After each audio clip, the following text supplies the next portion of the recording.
Oke, selamat pagi adik-adik semua. Kita bertemu lagi di pertemuan ke-10 ya. Hari ini kita akan membahas inovasi dalam proyek. Namun sebelum itu, untuk memaksimalkan waktu supaya adik-adik tidak ngantuk, akan kita hirup oksigen dulu kurang lebih 10 kali biar otaknya penuh dengan oksigen dan semangat untuk kuliah hari ini. Hari ini saya memilih topik ini karena memang saya yakin adik-adik sudah memiliki ide terkait dengan proyek itu. Dan adik-adik sendiri pun juga sudah memiliki konsep sendiri ya terkait dengan inovasi itu. Jadi inovasi itu ingin saya jelaskan sedikit, itu adalah terkait dengan apa yang menjadi uniqueness dalam proyek adik-adik. Selain uniqueness juga nanti ada hal-hal baru yang adik-adik tampilkan di sana. Nanti seperti itu. Bukan berarti inovasi itu membuang yang dulu atau yang jadul gitu, tidak. Tapi bagaimana dengan konsep yang dulu itu kita bisa tambahkan dengan hal-hal baru yang lebih relevan di sana. Misalkan adik-adik punya toko, punya perusahaan, adik-adik sekarang ada yang sistemnya adalah tidak nunggu lagi yang bisa menggunakan kendaraan itu. Itu adik-adik sudah tahu maksud saya di sana. Itu salah satu contoh inovasi. Nah, kemudian dalam perpustakaan juga ada banyak buku-buku yang sudah banyak di sana tertata dan umurnya sudah lama. Inovasinya apa? Mungkin di scan, mungkin menggunakan OCR, mungkin di sana kemudian menggunakan AI seperti itu. Dalam inovasi proyek ini kemarin sudah saya sampaikan dan kita sudah diskusikan ide-ide dan kalian sudah semuanya memiliki ide masing-masing ya, terkait dengan hal itu. Mungkin hari ini kita bisa presentasikan di sini supaya nanti di sesi diskusi ini menjadi lebih efektif. Silakan siapa yang bisa presentasi hari ini? Mungkin dari Bram ya, kelompok Bram, silakan ya Bram ya.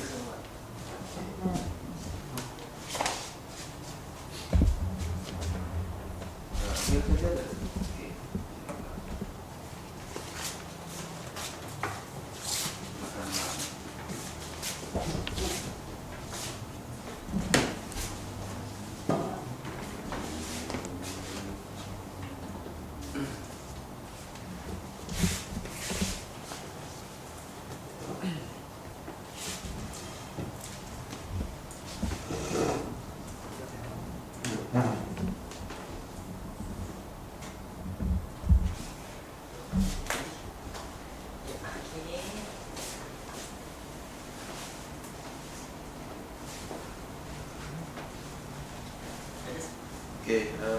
hari ini presentasi dari Bram ya, yaitu bersama dengan Darmo ya, dengan kelompoknya yang akan membahas Triangga di website ya.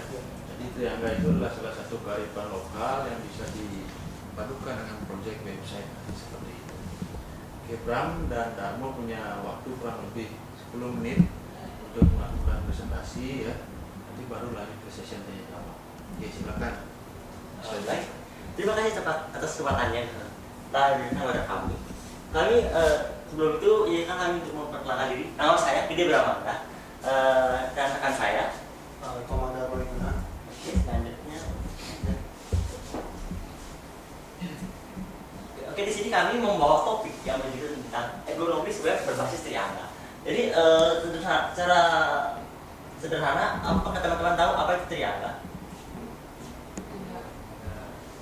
Ada tahu? Kalau misalnya tengah-tengah kalau ada pas, oke. Secara sederhana, Triangga adalah kelompok dari 3 buah konsep, 3 buah unsur yang digabungkan, yang terdiri dari konsep utama, media, dan juga nista. Konsep Triangga ini sudah banyak sekali diimplementasikan di arsitektur yang ada di Bali. Contohnya seperti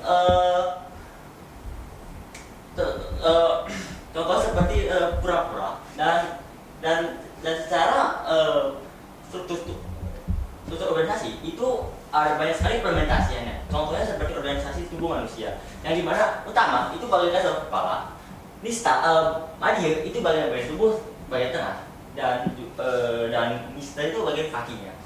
Tujuan dari adanya tujuan dari adanya triangga ini adalah untuk menciptakan harmonisasi di dalam sebuah konsep struktur yang dikembangkan. Jadi di sini konsep pengembangan ini adalah untuk memberikan tampilan yang mendukung antara harmonisasi dari suatu tampilan dengan memanfaatkan filosofi Bali dari makna triangga sebagai makna kearifan lokal Bali dalam konteks interaksi komputer interaksi manusia dan komputer.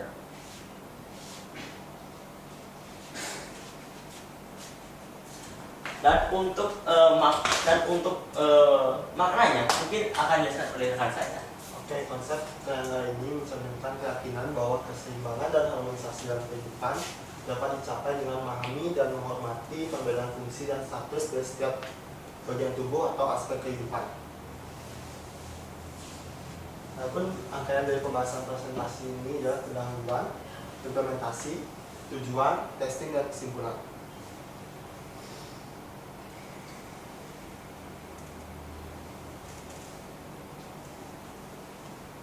Saat ini, website adalah sebuah teknologi yang terus-menerus mengalami perkembangan.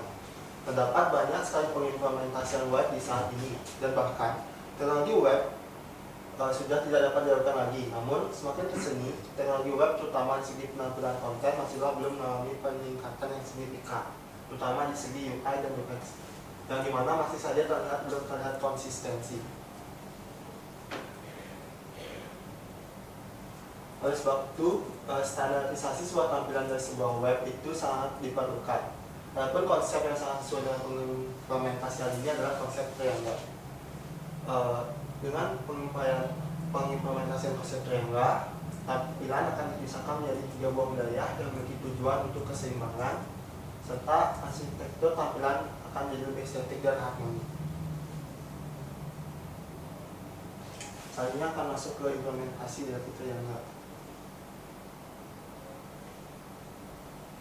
Untuk implementasi pada konsep triangga, yaitu pada utama akan berisi header dan navigasi utama, yaitu bagian dari atas situs web harus mencerminkan esensi dan tujuan utama situs tersebut. Pada bagian media atau konten utama, bagian ini haruslah berisikan konten apa yang perlu dimasukkan, baik dalam berupa video, gambar, teks, dan lain-lain. Dan yang terakhir pada lista atau footer, bagian bawah situs web yang berfungsi sebagai tempat untuk informasi tambahan dan elemen sekunder seperti tautan halaman lain, informasi kontak, dan kebijakan privasi. Selanjutnya tujuan dari pengimplementasian triangga. Oke, untuk tujuan akan datang saya. Jadi secara fungsi atau fungsi dari tujuan dari konsep triangga ini adalah untuk menciptakan tampilan yang ergonomis, seimbang, dan user friendly. Dengan memperhatikan hierarki yang diwakili oleh konsep triangga yang ada, tujuan dari konsep triangga ini adalah yang pertama, untuk menciptakan website yang lebih efisiensi. Yang kedua, kenyamanan. Jika efisiensi kenyamanan itu terhubung satu sama lain, akan menciptakan hasil sebuah website yang bersifat harmoni. Konsep dari harmoni ini adalah website tersebut menghasilkan sebuah tampilan yang memenuhi dari standar dari triangga. Yang pertama adalah user mampu dengan mudah memahami apa konten yang diberikan. Yang kedua, dari efisiensinya itu apa? Efisiensinya itu adalah dari tampilan website tersebut kita langsung memahami di tampilan mana saja website tersebut berisi konten yang diberikan. Dan kenyamanan itu dan bagian kenyamanan itu adalah bentuk dari website yang sederhana tanpa membuat user mengalami kesulitan.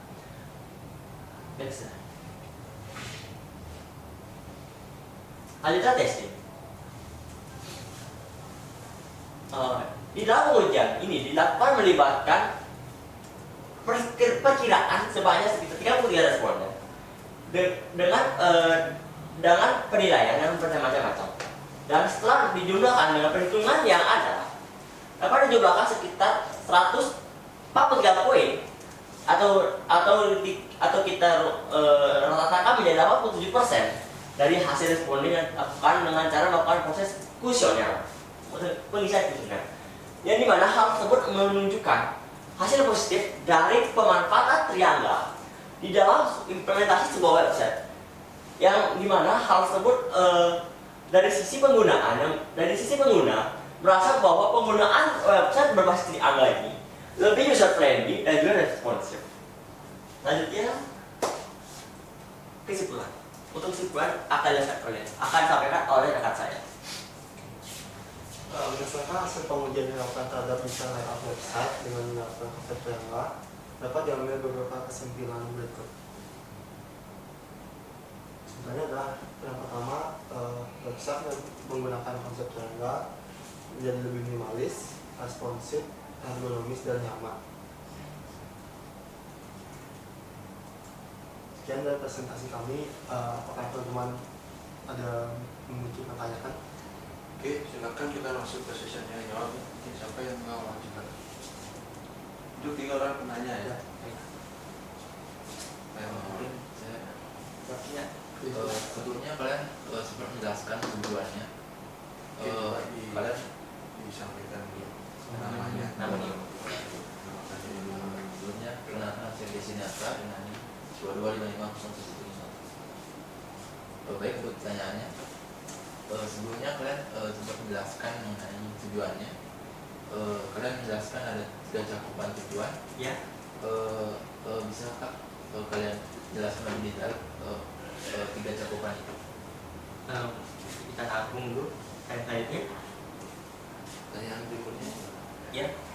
Baik, terima kasih atas kesempatannya. Jadi perkenalkan saya Lohir Yasin dengan NIM 2255111002. Jadi pertanyaan saya, barusan Anda menjelaskan mengenai ergonomis web dengan konsep triangga. Jadi saya ingin bertanya mengenai apa yang dimaksud dengan ergonomis web dan mengapa itu penting untuk diperhatikan dalam pengembangan website. Yang terakhir pertanyaannya. Coba. Baik, sebelumnya perkenalkan saya Giri Jaya dengan 3 digit nih terakhir saya 003. Jadi sebelumnya presentasinya sudah cukup baik menurut saya. Cuma sih saya ingin bertanya sedikit terkait konsep triangga ini. Jadi Anda menjelaskan terkait penerapan konsep triangga dalam struktur web itu.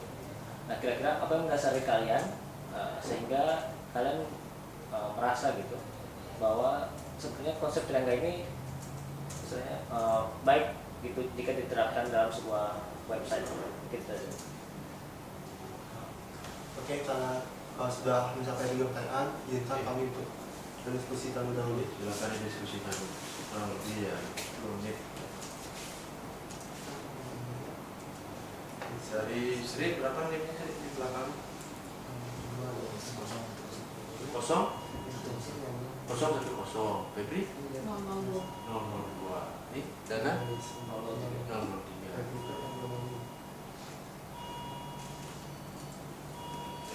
Christine mau nanya? Nanti.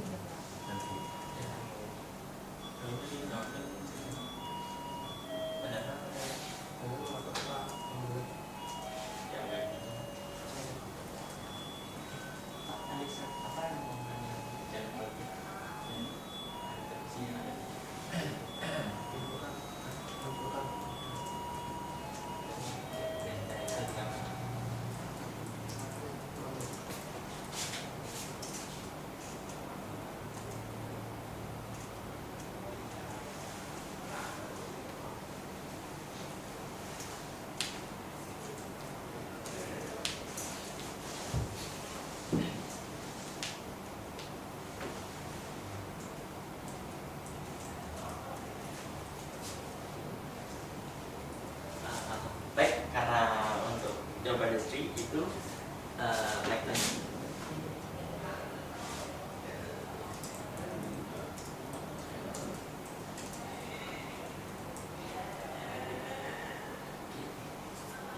Next.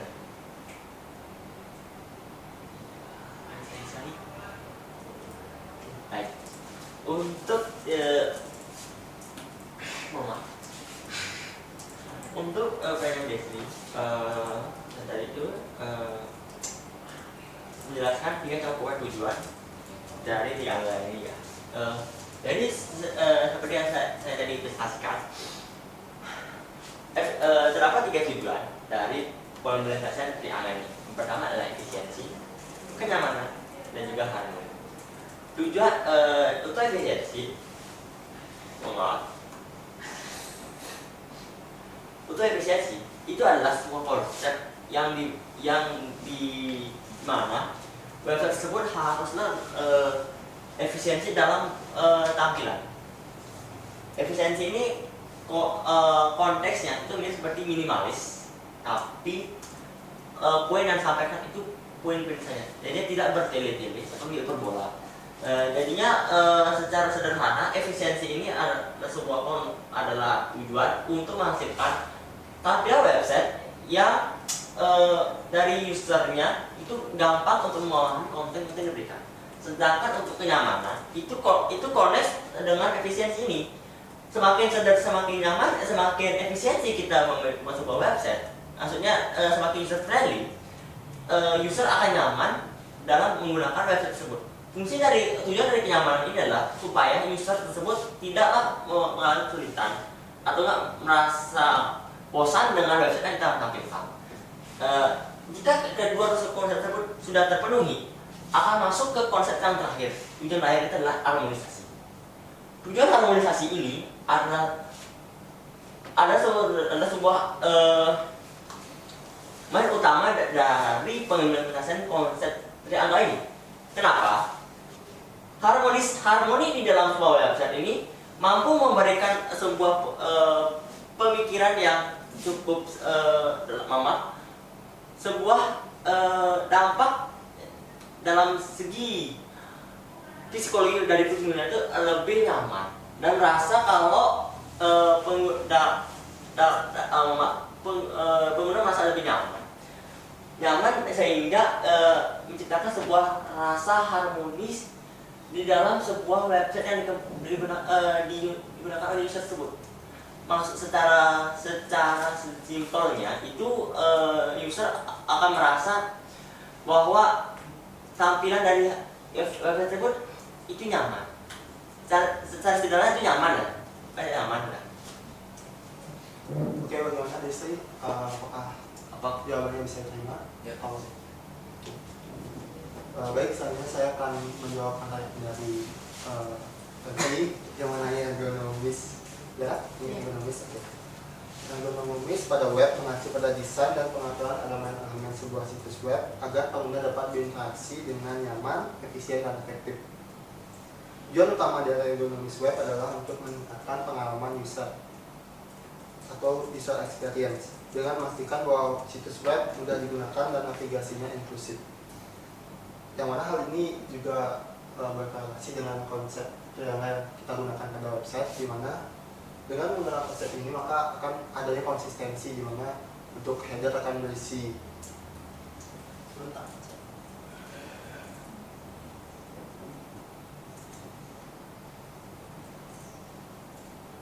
pada bagian header atau navigasi utama akan berisi esensi dan tujuan utama dari situs web, dan di bagian media atau kolom utama pasti akan berisi konten-konten yang akan ditampilkan, dan di bagian bawah atau footernya akan berisi informasi tambahan.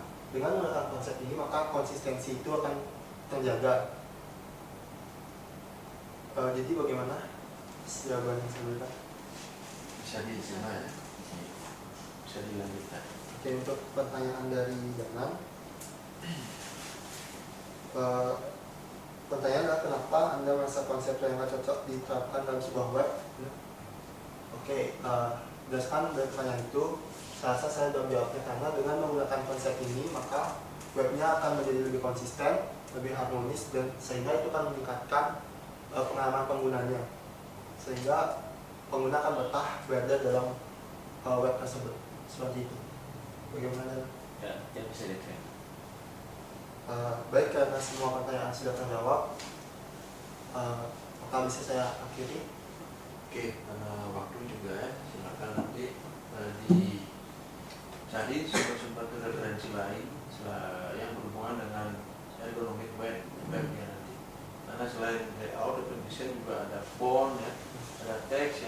bahkan web juga sudah menggunakan multimedia ya.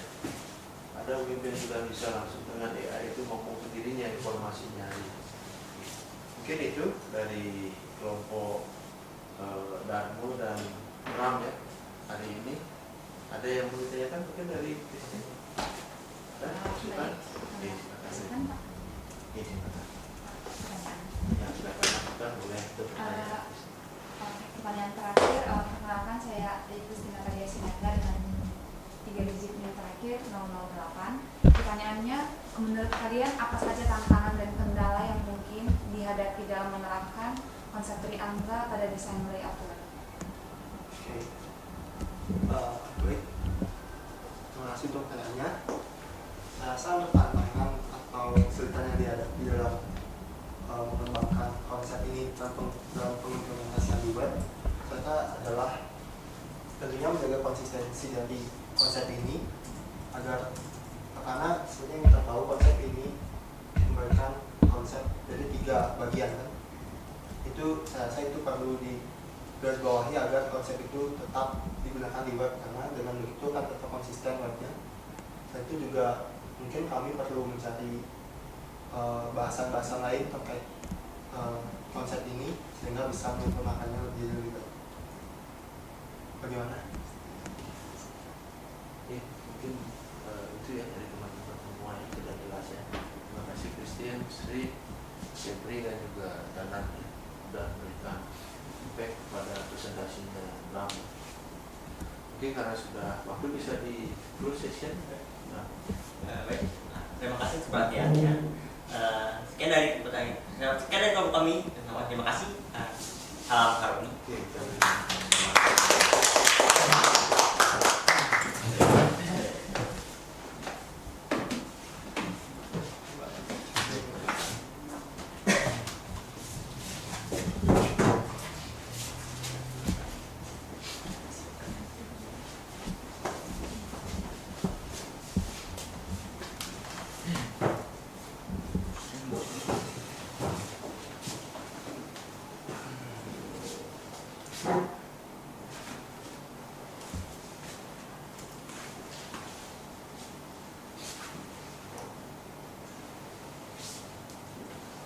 Oke, ini sudah dipublikasikan adik-adik. Jadi yang disampaikan sama Bram tadi itu sudah dipublikasikan di presentasinya di seminar internasional di Medan tahun 2016 ya. Jadi ini adalah sebuah awal ya, tonggak ya, sebelum adanya framework seperti hari ini ya yang kalian gunakan itu, entah CI, entah Laravel. Dulu tidak ada itu, sehingga kita harus memikirkan bagaimana caranya mendesain layout, membuat dashboard sendiri, membuat sistem keamanan sendiri, membuat animasi juga sendiri, seperti itu. Nah terus sekarang kan semuanya sudah framework yang mengatur itu, dari input, proses dan outputnya melalui view, model ya, dan berbagai macam atribut-atribut yang ada di dalam. Oke, mudah-mudahan presentasi dari kelompok Ram dan juga Dharma bisa menjadi ujung tombak terkait dengan proyek-proyek web ke depannya, di mana hari-hari tidak bisa lepas dari yang namanya web ya, platform juga. Ini tidak bisa dipungkiri bahwa hari ini yang paling banyak diakses itu adalah web ya. Entah melalui ponsel, entah melalui entah melalui laptop dan segala macam. Sehingga ini harus tetap dipertahankan ya. Apalagi dengan ergonomiknya itu bisa diakses seperti yang disampaikan oleh kelompok tadi, bisa diakses cepat, tidak membingungkan gitu ya, dan tidak merusak mata dan harmoni untuk dilihat. Jadi kombinasinya pas ya seperti itu ya, mungkin ke depannya. Untuk proyek-proyek berikutnya kita presentasikan minggu depan ya. Hari ini kita sampai di sini dulu. Selamat pagi semuanya ya. Salam harmoni.